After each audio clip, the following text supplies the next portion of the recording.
From meme to utility, Floki has it all. NFT metaverse game called Valhalla. Floki University, DeFi, charity, and shopping. Floki is governed by the people, with the people. Floki, together there is no stopping us. Hey everybody, this is Adrian Zdunchuk, CMT Charter Market Recognition. Some people call me CryptoBirb, and I'm here to talk to you on the Friday webinar about a couple of things, right? We're going to take a look at what's happening and what's cooking on the Bitcoin that is actually breaking out right now. We're going to take a look at the other markets since Bitcoin doesn't trade in vacuum. All the markets are correlated, connected, at times more strongly, at times less strongly. And well, this is a puzzle, and this puzzle can be quantified in terms of the techniques, in terms of the risk management practices based on volume, based on price action, based on breadth, volatility, and momentum along the adders. And well, if you want to learn about what's the status of the markets, you're in the right place. So let's just give it a go. I would start off by saying, that this is the first day of a month, the first day of December, of a month that is typically quite positive, okay, and a month that is full of Christmas vibes, that is full of buying presents, that is full of doing a lot of good things, right, for each other. That translates to the markets as well, right? Because if you buy a present, there is a demand for a product. Demand for a product translates to potentially rising demand, potentially rising prices, right? Or at least stock prices, because more of an intrinsic value, if you will, or not so much of an intrinsic value, the sales, the earnings of the companies go higher, go up. That translates to more perceived value, to more the market value, the pricing evaluation of those stock companies, right? So there are a lot of combinations, a lot of effects where actually the Christmas time, including the seasonal pattern of the Santa Claus rally, tends to perform pretty well and positive for Bitcoin and for other markets. So let's just give it a check, right? If we are to go ahead and take a look at what's happening, because there are a lot of breakouts, a lot of green today, a lot of breakouts. And let's just give it a check, yeah, shall we? So here we are, Dow Jones Industrials. Let's see what happens. I should have it up here. Dow Jones Industrials. We're breaking out. Everybody. All right. A lot of breakouts today in the levels unseen since quite a while. Let's take a look. This is Dow Jones. All right. Let's take a look. Let's take a deeper step back. Almost 2 years. What are we going to see? The last time the 36,000 level was reached and breached and broken, if you will, actually places us in what's that going to be in January 2022. Okay, so this is quite a record since, it's almost 2 years. It happens once every 2 years. This is non-common. This is quite spectacular, and is quite a signal, if you will, right? So when I think about these lines, these markets, what it tells me is, first of all, that the 200-day moving average trend has slowed on the overall in the otherwise rising trajectory. The new highs are made, which is bullish thing, and those highs are breaking again into not only 52-week highs, those are like almost 2-year highs. Okay, and there is a little bit of a discrepancy between the Dow Jones Industrials and Dow Jones Transportation. Dow Jones Industrials on top, is breaking to the new highs relative to the August highs from earlier this year. Now, for Dow Jones Transportation, we are looking at an actual slowdown and a lag of the Dow Jones Transportation against the Dow Jones Industrials, right? So, still on a good side, on a good note, both are moving in the same right direction to the upside, which is giving us a little bit of a confluence, if you will. Otherwise, I would say that that those averages should look pretty much the same. If they look pretty much the same, everything is fine with the economy. The market is in steady rise in those terms. Otherwise, right now, this discrepancy tells us that there is one leading, one lagging, and this lead-lag relationship is arguably what is giving us a little bit of this lack of balance, this lack of reliability in a way, right? So ideally, there is a confluence, this confirmation that those averages confirm each other. So they confirm each other in terms of the growth. However, they do not confirm each other in terms of the relative strength, right? There is industrials that is far stronger. And if we take a look at S&P 500, right, there's a lot of good breakouts again coming in. S&P 500 is coming not only after this positive breakout over 4,400 back again in the rising. Notice the different angle and shape of the 200 moving average. This line, this is exactly what defines the bull market or a bear market. Okay, hope you can hear me. Okay, by the way. So by watching the trajectory, the slope of this moving average, the 200-day moving average, this is the leading dominant market tendency, directional. If it persists, it is a defined trend. It actually is trend. As a matter of fact, if you want to observe the trend, you don't even need candlesticks. You can turn off candlesticks and just leave the blue curve, and that's the actual trend of the market. That's the market telling you, hey, this is me, I'm going up. Right? It's not my opinion. I'm literally stating a fact. This line is moving up, and this line is a market trend. Market is moving up. This is a bull market. Okay, very simple implications. So S&P 500 is up. XLY, XLP. Let's take a look at the actual relationship on a relative strength basis of the risk on, risk off environment. Let's take a look. Right, it's chopping around the 200-day trend, relative strength trend is actually climbing, which is a good thing. It's rising, it's on the rise, right, by 10% since the start of, since the actual lows, reached in the Q2 area this year, which is good. New highs have not been reached just yet, which tells me that there's a little bit of an overall local stabilization, equilibrium balance, if you will, framed in this actual rectangle. Let me just play a little bit better right there, right? So there's a little bit of a rectangle vibes, if you will. Those rectangle vibes, on a relative strength basis, tell me that there is a pretty stabilized, pretty pretty balanced approach in terms of the fluctuations between the risk on and risk off approach, right? Investors overall seem a little bit confused as there is not an actual clear leader.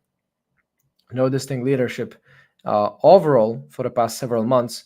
Still, the trends are moving up, which is a good thing that defines the dominant overall tendency, which tells me that if the market tends to go higher, it does what it tends to do, right? It tends to go higher. So I'm expecting some more upside there. Regardless of what happens on the right-hand side, the left-hand side, something that already happened cannot be refuted. And what cannot be refuted is that ever since 2023 started, we've seen this positive market rotation against the defensive side of the market and in favor for the risk off. Okay, so there is a rising overall dominant tendency and preference between the investors to choose risk over defense, risk over hedging, offense versus defense. This is risk seeking. This is bullish for the markets because this tells you that traders want things that they want, not things that they need. Okay, XLY are the things that we want. Those are upon our discretion, like consumer, durable goods, like cars. If you want to buy a Tesla, if you want to buy a Cybertruck, right? You can only buy it if you feel certain about the future, if you feel positive about the future, because you wouldn't spend money on new Tesla truck if you don't feel positive about the future, if you prefer to preserve the capital, right? So you only invest in durable goods, such as the XLY consumer discretionary ETF of the S&P 500 actually tells you. Okay. Let me know, guys, real quick, if you can hear me, see me properly. Okay, talk to me, drop me a note in the comments so that I know basically that everything is all right. Yeah, let me know how you guys are feeling. If you're, by the way,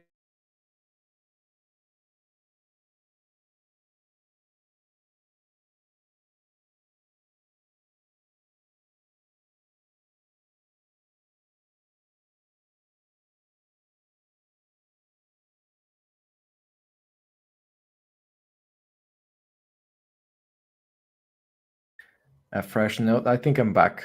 Okay, there was some internet breakout. Either way, let's try to keep that in mind, for for the coming weeks. For the coming weeks, that again, a lot of trailers, and see GTA and then companies like that, did like Rockstar, they do not necessarily pick randomly on their dates, on their time of the releases for the games, right? Because it appears to again support those seasonal trends, those seasonal patterns, such as Apple releases the MacBooks, um, the new iPhones or so, in specific time of the year that repeats again and again, year after year.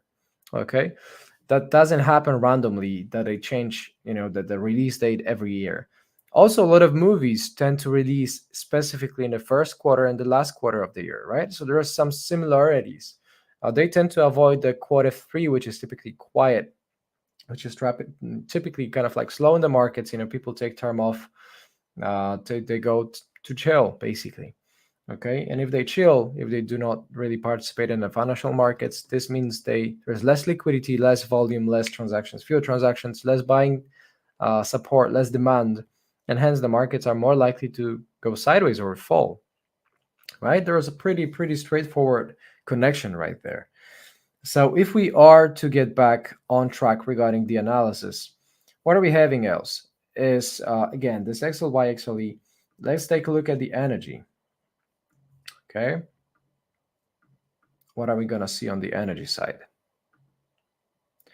This is dollar. Dollar is, it's closed the bearish month and a little bit of a bearish engulfing in the local terms. However, bearish engulfing is a candle. Remember that it comes after a series of solid inclines, right? So, and it engulfs the whole body, right? Which pretty much it does in the local context. Again, I wouldn't necessarily overdo it, but it's a quite an engulfing right there locally. Okay. However, we wanted to actually discuss the XLE, and the XLE, what it tells me. Okay, what it tells me is, first of all, that we are in something that arguably may look like a distribution phase. Okay, because the trend has slowed. The 200-day trend that represents the bull market or bear market has slowed. It is flat. It is actually locally ticking down.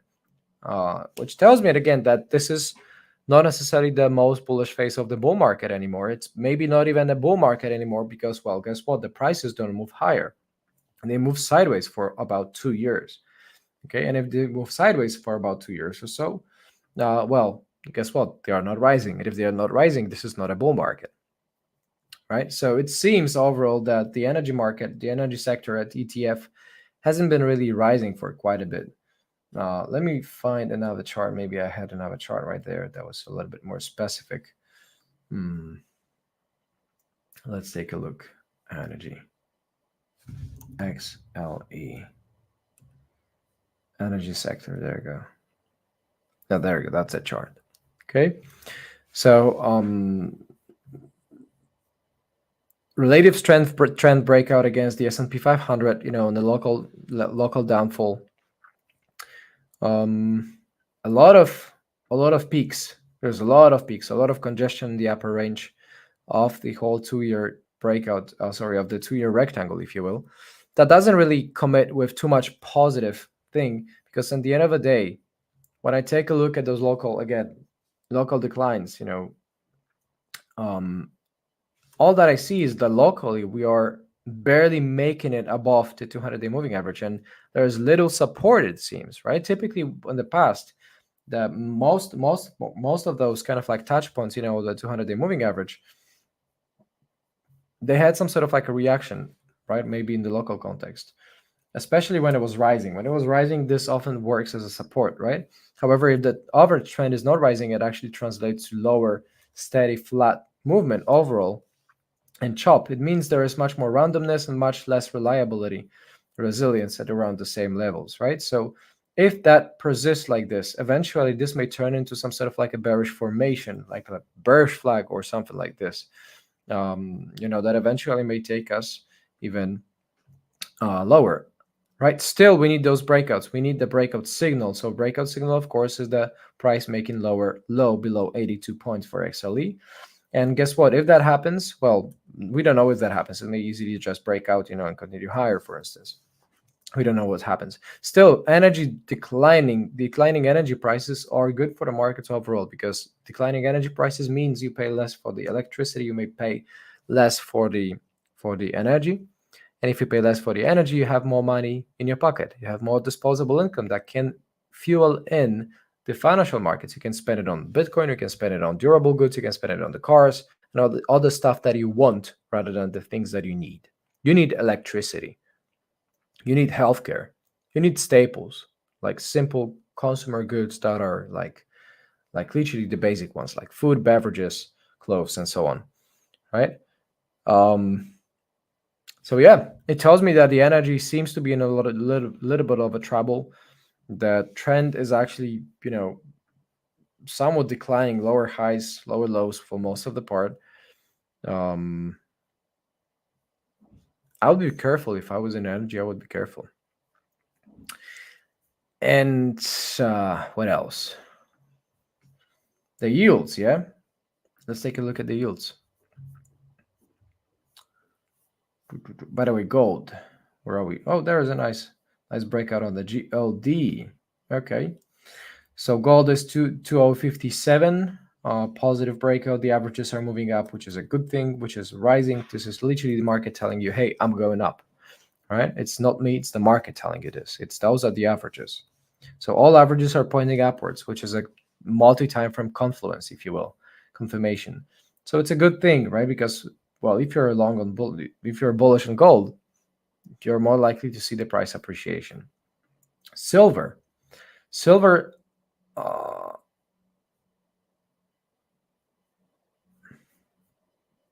yeah, this data is from yesterday for some reason. Why is it not updated? Hold on.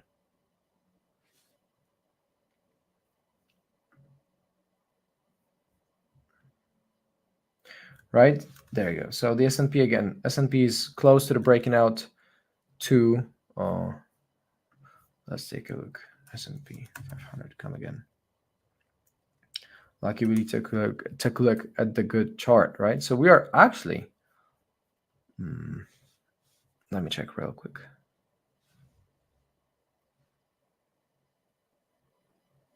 So the all-time highs were about 4,800.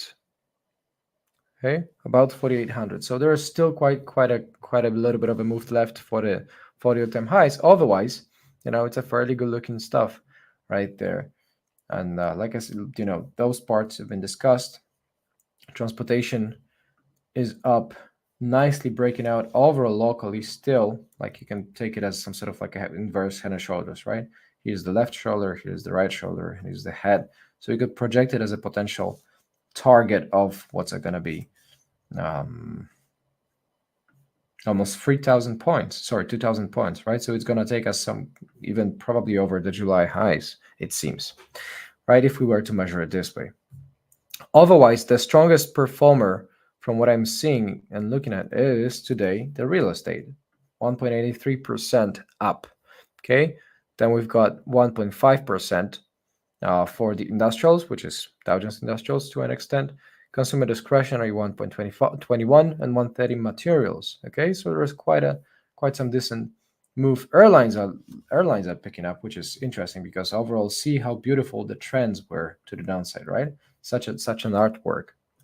The trends were basically pointing down for most of the part for the last 6 months or so, ever since July highs. Okay, there was a very steady decline, like literally steady decline, right?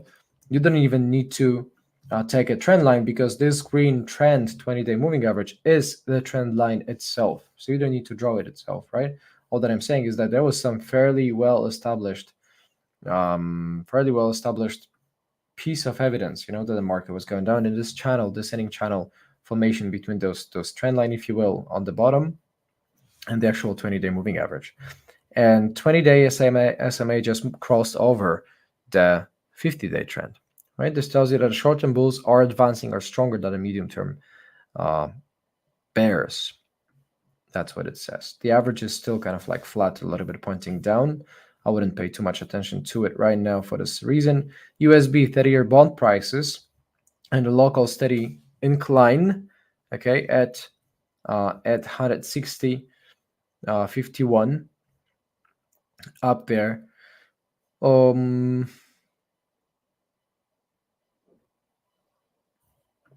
TNX 40 to 19, minus 3%. Quite a strong, powerful, sharp down move, breaking below the lows, right? Probably heading towards the 40 support TNX 10-year treasury yields. And what it translates to, if we take the 2-year treasury yields, which are bouncing, off of the 200-day moving average, which is still rising, okay, with the short-term trends reversals. What it tells me, okay, if we take a look at this, what it tells me is that, first of all, the difference, the spread between the 10 years and the 2 years, okay, well, is overall kind of like elevated, or I should say, decreasing in terms of the depth. Still, we are looking at the deep yield curve inversion and the deepest levels unseen since 1980s. Okay, so this is still a very deep yield curve inversion, quite a big interest rate spread. Typically, the longer maturity, you get of the bonds, the more of the yield they should pay you, right? If you think about that. So the more of the yield they should pay you, you should be profitable by locking in money for a longer period of time. Otherwise, the economy is a little bit broken or on the cliff or about to fall off the cliff or slow. There's something off about the economic state. If the yield curve inverts, if the yield curve in the interest rate spread inverts, right? If it's negative.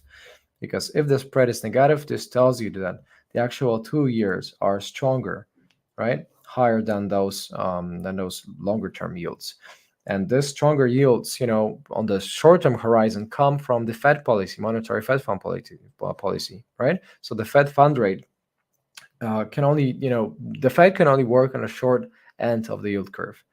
And the investors, have all the way and almost, I should say, flexibility to price and decide the pricing for the long-term treasuries up there, right? So the longer on the yield curve, the further to the right on the yield curve, the more towards the investors' expectations we aim, right? So this tells you that the investors' expectations, are basically overshot by the yield curve given by the Fed fund rate. Still, it gives you a little bit of a trouble, because it means that there's an over tightening, and if there's an over tightening, it means it's hard for the business. Still, we work, those giant companies still collapse, so it's not a good thing overall, right? People lose money, people lose jobs. If they lose jobs, they do not really. Oh, there you go, Dokugan, my friend, Dokugan. This is such a legend, Dokugan. Listen, I mean, I met this gentleman, in Binance Blockchain Week in Istanbul. You should guys definitely check out what Dohugan does with his excellent, YouTube, Twitter, IG. He's a very popular influencer, very great community in Turkey. All right, there's a lot of good people in Turkey. So very well. Thanks for tuning in, man. Yeah, good to see you. So yeah, overall, again, like what I mean real quick, right, is that we need to observe, give ourselves a little bit of a context. We need to inform ourselves, okay?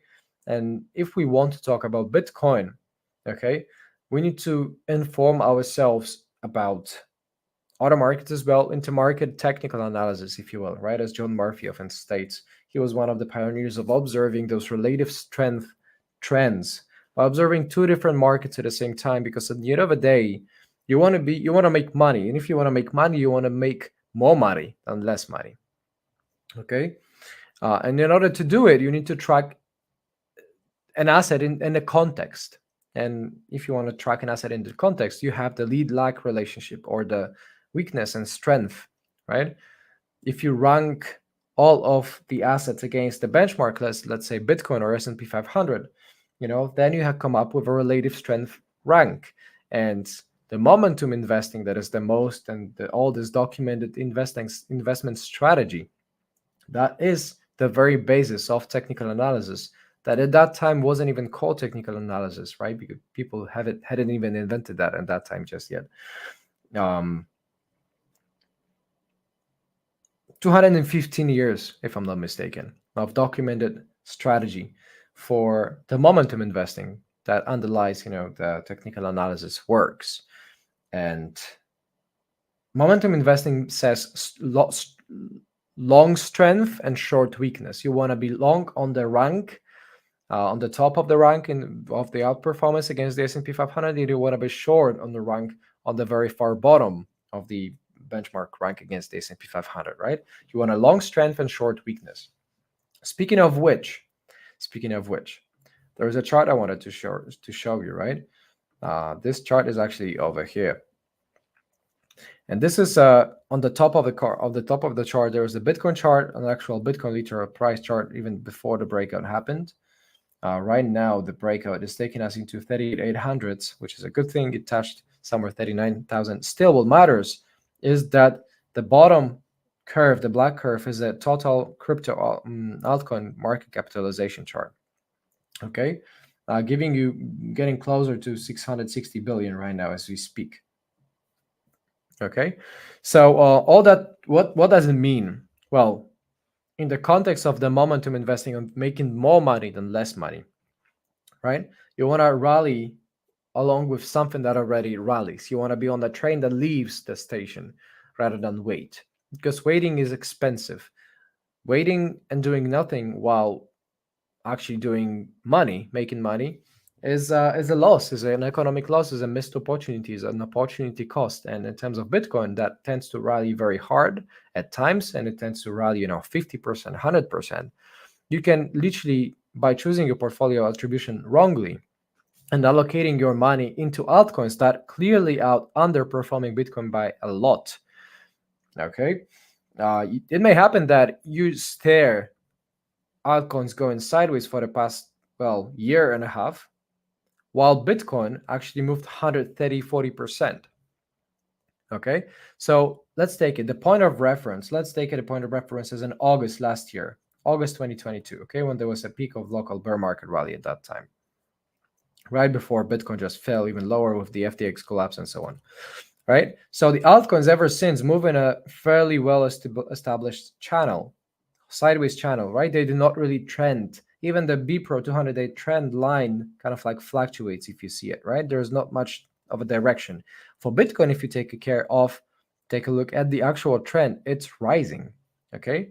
Here, it's kind of like sine curve. It's barely moving up right now. It's actually sideways, right? For Bitcoin, the trend is rising. The average is moving up. The trend is moving up. This is a bull market. Okay, and this bull market, as a matter of fact, started rising in early January, right? So by observing the 200-day bear market approach trend, which is my private strategy, by the way, custom proprietary, you can get it on our website at theburbness.com. Ever since Bitcoin broke the $20,000, broke the average of about $18,000 or so, it's grown, and it's grown substantially. And since the point of reference is in August 2022, the breakout was actually over, that level as well. And ever since the point of reference kind of like was measured to ensure the same comparison category, Bitcoin is up almost 60%.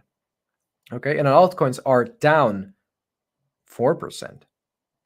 So that is 64 percentage point difference of gain that it could have made by choosing Bitcoin over altcoins. I'm not saying that there are not good altcoins.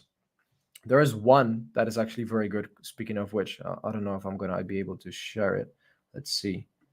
Where do I get it? GameSuit. By the way, I invested in this, right? I put in quite some money in this project. This is a very excellent project. Again, full disclosure, of course, no financial advice. You may need to look it up and so on. Gaming, crypto, two big things coming together. It's a no-brainer. So I invested in that project. I think it went 50x or something like this since the listing price or something. So it's good.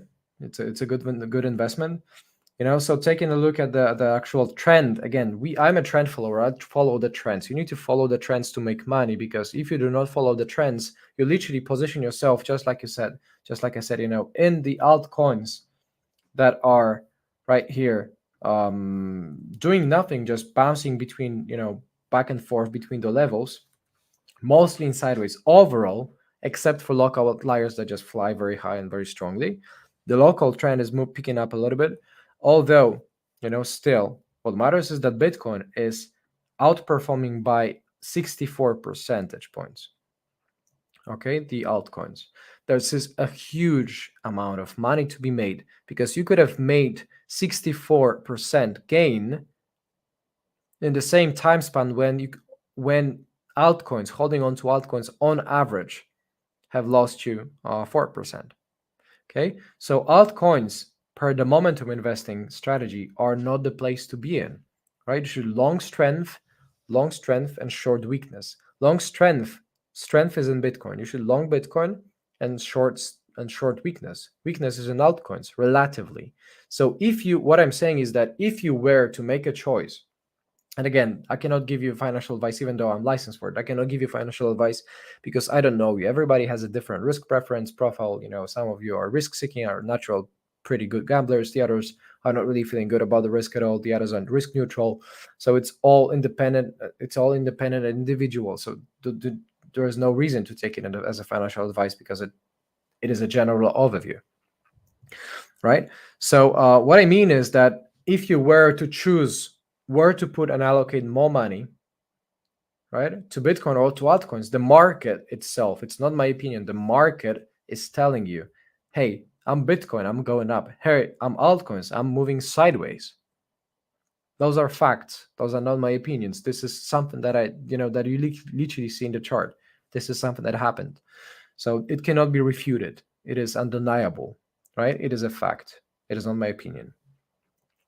So same point of reference, the bear market rally peak of 2022 August. Ever since, altcoins down 4%, Bitcoin up 60% almost, right? So long strength, short weakness. This is how you make more money than less, because if you do the opposite, well, it may happen that those altcoins, and that probably, frankly speaking, will be the case, that at one point when Bitcoin is exhausted, when there's so much capital, so much liquidity, when the interest rates go down, there's a lot of a lot of liquidity, a lot of cash in the market.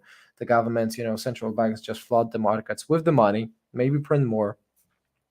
There's a lot of ease. There's a lot of powder in the markets, and if there's a lot of powder in the markets, it's they're gonna be more interest, more traders in the crypto, and if there are more traders, more altcoins can fly hard. Okay, so it may happen that a lot of altcoins will actually outperform Bitcoin. However, it may happen in 2 years, and by the time it happens, Bitcoin will have already made 900%, for instance.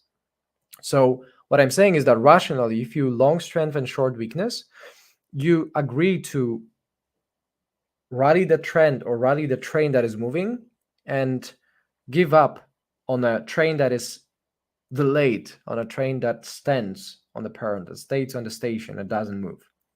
Okay, so maybe something to consider. And just like I'm saying, this is one of the outliers. Some of the projects, are outliers, and when an altcoin takes 50x or something like the GameSwift, right? It is a good thing, because it tells you that, okay, there is enough interest in the markets are rising, there are some outliers, and the more outliers, the better, because this becomes a trend, this becomes a repetitive formula, repetitive behavior. So if there are a lot of altcoins doing one and the same thing, which is going up, then this translates to overall market going up as well, right? Which is a good thing. Because everybody makes money then. So for anybody who's in GameSwift, who bought it on the Bybit listing, Bybit are our official partners at the Bourbonist, by the way, full disclosure again. I would search for the support at around 0.34 and 0.30, right? That's what it, again, not my opinion. This is what pretty much the market tells you. This is my proprietary indicator strategy that I use for the trend following. Okay, for the trend following, it chops you up a little bit on the sideways. However, most of the time it aggressively trails up, right? Based on the ATR, adaptive ATR strategies. So the daily trend tells you that the critical stop and support level to maintain is 0.035, while the mid daily, a little bit more aggressive with higher chances of getting stopped, is 0.35, 34.51. Still, since the proximity is there, right? Since there's a lot of 10% proximity, also to be specific, to be exact, It's going to be 12% or so. Okay. You want to probably factor that in as a potential support region, right? Because those levels can work as support levels as well.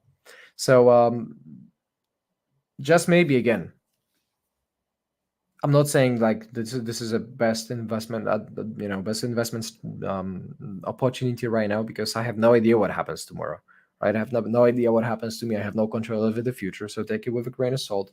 Still, if someone asked me what is the good level to take care, of potential rebuys, then any touch point, between 0.35 and 0.3005, 0.3305, then this may actually be the potential reversal locally. So yeah, this is just an example, right? And there are so many more examples. Like, let's take a look.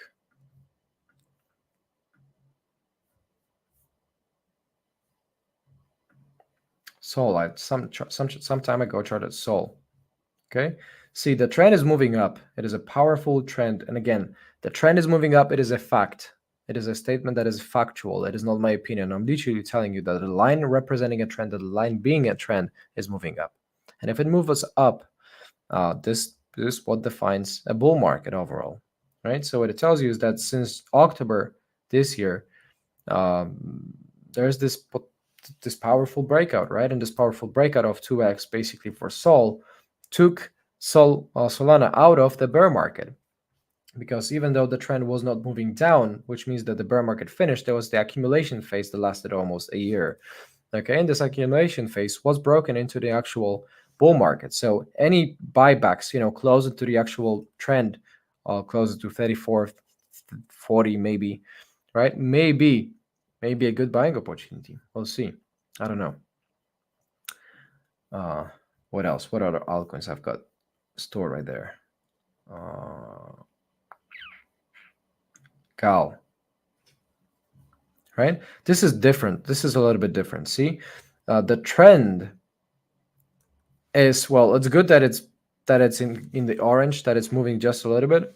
However, I wouldn't, it's definitely looking worse than Solana, for instance, right? Because, well, price action tells you it's still moving sideways. Okay, so this is not a bull market per se if the prices move sideways. Okay, if the prices move sideways, well, this is, some people call it kangaroo market, right? There is a bear market, bull market, and a kangaroo market. Regardless what it is not a bull market. That's what it is, right? So again, short strength and long weakness. Just maybe, Gal is going to pump like 2 times more than Solana.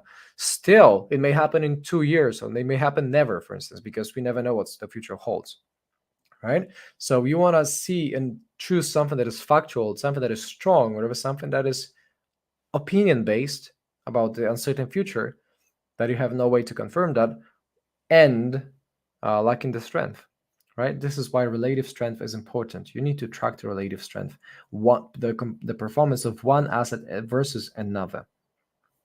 Okay. What else? CAS and Link. Okay. What am I seeing here? Again, rising trend. Very powerful rising trend on a daily basis, right? New highs, prices are moving higher overall, except for local, steady local sideways.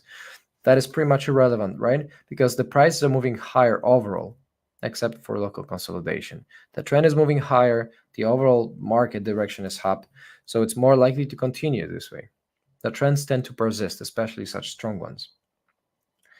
And the last one I promised was to check the chain link. And maybe the Paul mine as well. We'll see. Still, Chainlink is moving up again. It looks better, right? Since it broke out above the rectangle resistance swing high. So it broke out. There is a reason to believe, well, not to believe, there is a reason to claim and state that this is a bull market as well. Not only because the trend is rising, since the 250% recovery has been made. It is actually the price price printing higher highs and higher lows, except for local slowdown, right? So if I were to place my guess, I may be wrong about that. I'm wrong 50,000 times a day. Take it with a grain of salt. I would probably refer to it as some sort of like a symmetric triangle coil, or or pennant, maybe, if you will. Still, pennants do not necessarily happen too much on a daily basis like this. So pennants are typically shorter time frames. Still, it matters only in terms of pattern size measurement, right? Or the pole size. When the pennant is in, symmetrical triangles are typically bigger. I showed you in the XLE, right? That was the XLE chart, and that was a symmetrical triangle. This is a symmetrical triangle, for instance. This symmetrical triangle took about, 5 months or so, right? This is not a pennant. Pennant is a quick flip. If you have a short, powerful rally, then it's a little bit of a reload consolidation, typically a hidden bullish divergence prints, and you get this immediate spike following through higher. So this is what I might expect, on the local basis for Chainlink, right? If Bitcoin maintains this positive direction, which I think it may, I may be wrong, then I would expect, Chainlink maybe to follow. Still, I would be careful overall. Again, this is not a fully like a set in stone, written rule. Markets have no rules in the first place, right? There's a lot of chaos, a lot of entropy, a lot of unpredictability. We cannot predict that. Okay, so take it with a grain of salt, and that brings me back again to, like I said, this preference. If I overall were to prefer altcoins or Bitcoin, I prefer Bitcoin because that's stronger relative strength. Okay, overall, that's where my focus is.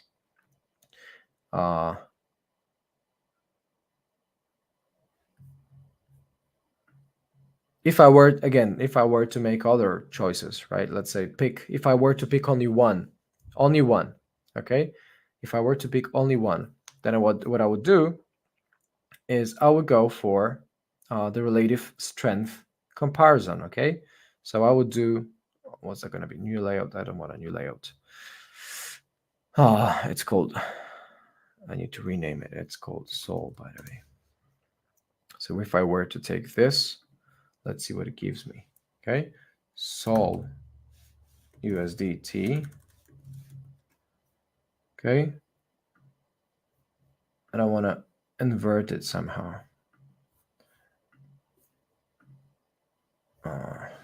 Divided by Bitcoin USDC. Okay, what's it gonna tell me? Is it gonna tell me anything? Oh, sorry, this is USD.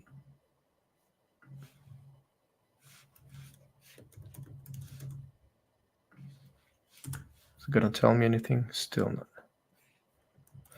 How about we do it here?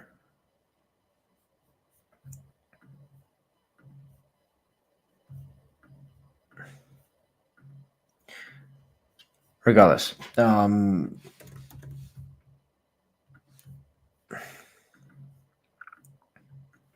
again, point of reference, let's say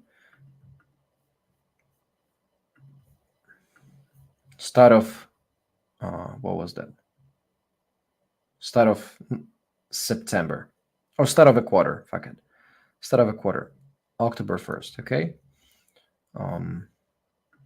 So let's take the October 1st. Boom. And since the October 1st, we're talking 192% growth for Solana. And since October start for Bitcoin, right, we are talking about, what's it going to be? 43%, right? So there's a lot of powerful move and relative strength of Solana against Bitcoin, right? So if I were to choose Solana over Bitcoin, I would choose probably Solana in terms of the trend following, right? As long as I could, get an entry or something. Because this decision, relative strength is an overall preference direction. Okay, you want that classifies the portfolio attribution and portfolio allocation rather than the entries. If you get a good entry, right, this may change the whole thing. Still, so yeah, altcoins are waking up. There are a lot of altcoins that are waking up, which is a good thing, right? Still, the whole total market capitalization as an altcoins, as a unit, there's Bitcoin and there are altcoins. So when I were to choose Bitcoin or altcoins overall, I would go for Bitcoin, right? If I were to choose Bitcoin or Chainlink, I would go for Chainlink. If I were, and you need to compare those pairs, right, for the latest relative strength insight, if that makes sense. Yeah, you're welcome. Checked the Chainlink. You're welcome. So, yeah, hello to you, Ali Elaine Abbat. Very well. Hi, ApeCoin. It's Bored Apes, with a hoodie as well. I'm not even sure it shows Bored Ape Club. It was worth getting blighted on the Ape Fest. So yeah, all those things concerned, that takes me to a point where Bitcoin is actually very positive overall, right? Is leading the altcoins, which is what it typically does, right? The momentum, the volatility trend, which is the ATR at the bottom, right, is rising, which is good because the rising volatility tells you there's more aggression, more demand, more rock solid tendency of the market to support the move, which is a good thing, right? So we keep breaking new highs, which is positive. If we close higher for the first time above, probably like 38,500s, we probably should continue towards 41,500 or something. We'll see. No one knows that. That's the target.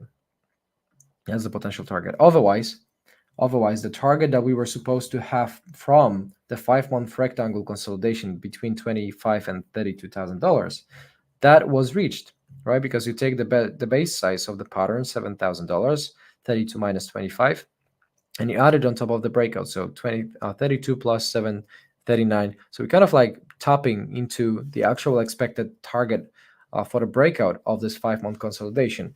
And see, the market consolidated for 5 months, and it took about a month or so for Bitcoin to break out, right, and reach the target by 2 months.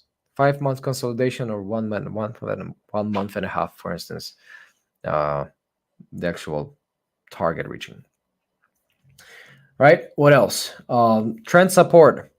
Trend support tells me 31,500s, right? So that's what it tells you. If you ever get a mean reversion towards 31,500 for whatever reason, I don't know, the word burns tomorrow, or 55th edition of the 55th edition of a COVID crash comes in or something, a new strain of virus, then 31,500 is where potentially Bitcoin may actually factory reset, to the good levels. Otherwise, the training range is, like I said, training range pattern expires a target already. It's hit. My system remains bullish since the breakout over 28,500s. My position is still running. Let me take a look. It currently should be about 120, 130 per $1,000 right now on a profit that is locked, that is secured. Sorry, the 30,000 120,000 unrealized profit, about 100,000 locked profit, or something like this. Still, moves higher. The most Dave Keller, CMT, my good friend, and somebody that I often look up to. Excellent host for Stock Charts TV. The only YouTube for technical analysis that I actually watch. Very good professionals, CMTs. The most bullish thing that the market can do is to go up. That's what Dave says, and it's actually full of truth and wisdom. All right, so the market moves up, which is a good thing. It breaks higher, which is a good thing.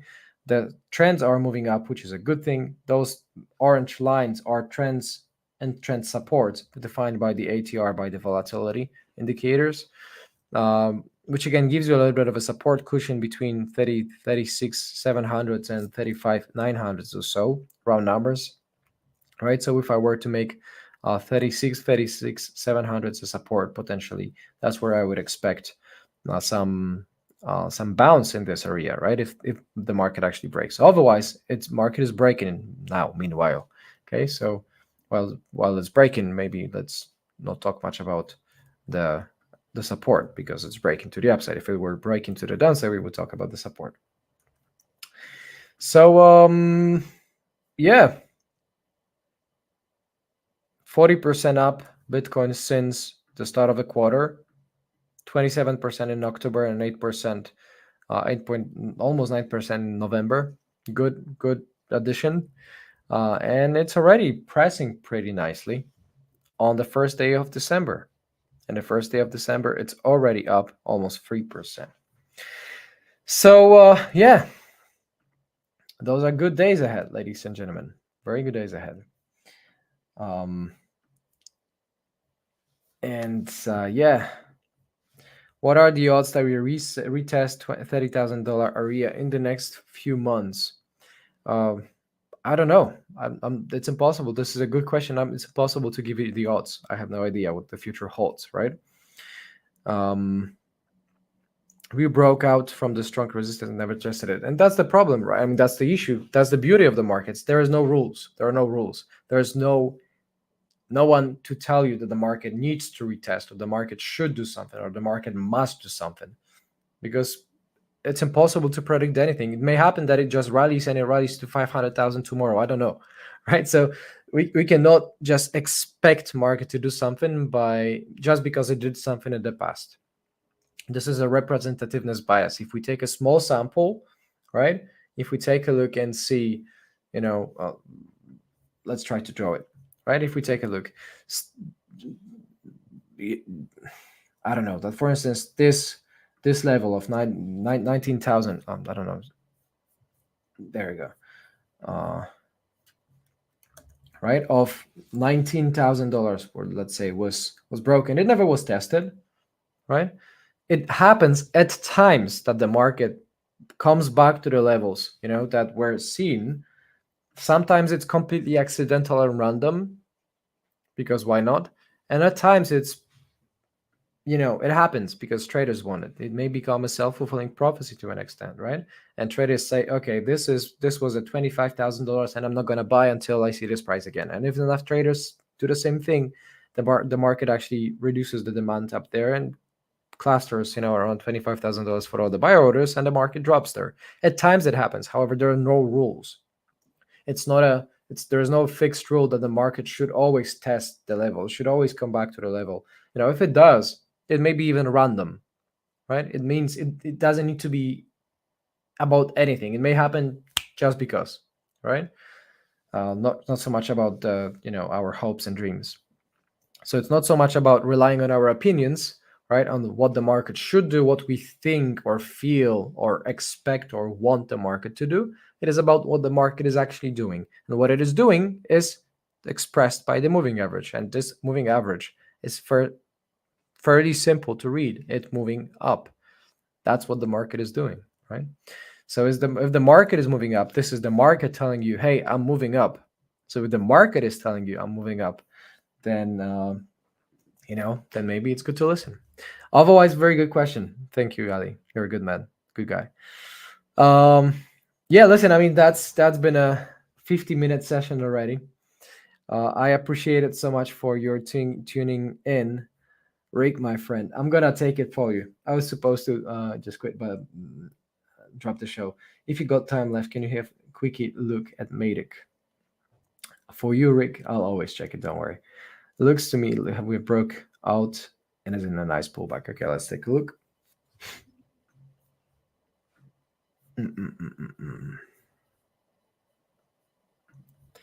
Let's make a copy.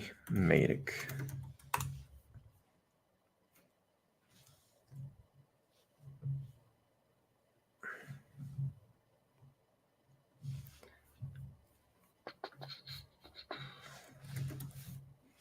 USDT. Okay. Daily chart. Hopefully you can see my screen. No, not yet. There you go. Right, Matic is here. So Matic is here. It's locally moving up, although it is not necessarily the strongest move up overall. So I wouldn't really pay too much attention to it, especially if we overlay this with 200-day moving average. Which one is going to be? This one, I think, is a 200-day moving average. Right? The 200-day moving average is telling you I'm going down. Right? This is the average telling this 200-day moving average is going down. This is the bear market. This is the direct 200-day moving average is the main trend of the market. If the main dominant trend is moving down, this is a bear market. If the main dominant trend is moving up, it is a bull market. For Bitcoin, see, You don't even need to hold. Where do I hide this? Yeah, I'm just gonna hide this one. I just hide the prices. I'll just hide the BPRO. Okay. If we take Matic trend, and if we take Bitcoin trend with the same overlay of 200-day moving average, right? We can hide this. We can hide this. Oops. Hide this. So that's the same time frame. Should be, at least. That's the same time frame, right? And there's a comparison between Matic, which is going down, and Bitcoin, which is moving up. This is bear market. This is bull market. Trends tend to persist. So the bear market is more likely to continue, and the bull market is more likely to continue, though in opposite directions. So I wouldn't trust much of the breakouts that come in here. Maybe it's the bottom. Maybe we get lucky. Maybe we win the lottery. However, it's impossible to make money by expecting to win the lottery every day, right? We can make money by following the trends, because this is the market telling you, hey, I'm going in this direction and nowhere else overall, on average, right? So I would long strength and short weakness. I would buy Bitcoin and sell and short Matic. That's what I would do. I'll drop it actually in our group chat. Sorry, in our Discord. Oh yeah, Palai. I was supposed to Palmine check the Palmine. Thank you for reminding, bro. So let me just real quick check and refresh the final one before we wrap the show. Thanks for reminding. Pal USDT. Is it really Pal? Hold on.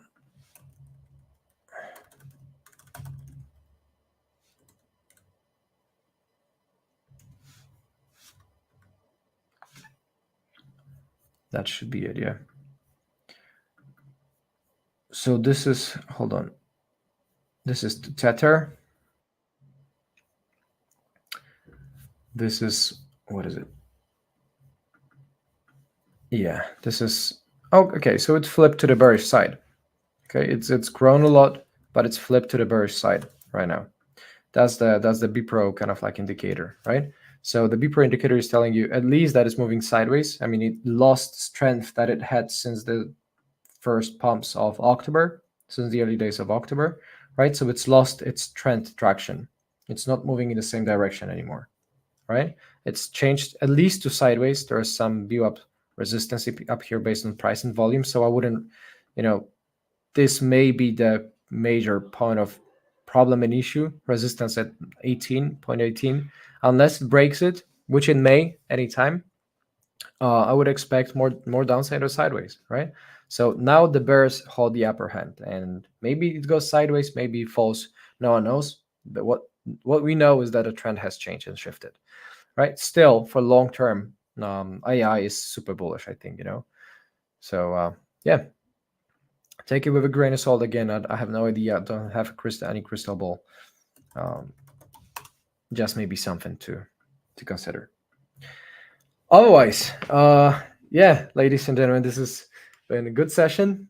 I enjoyed it a lot. Thanks for bearing with my rambling. Thanks for bearing with all the waterfall of fact reading and fact checking rather than opinions. And what can I say? If you're new to our channel, make sure you subscribe, hit the notification bells, hit a like, comment, drop your questions in a comment. I'll do my best to go through it along with my team. And I think that is pretty much it, right? So take care, be safe. The Christmas time is coming, so enjoy. God bless you all. See you around, and bye-bye.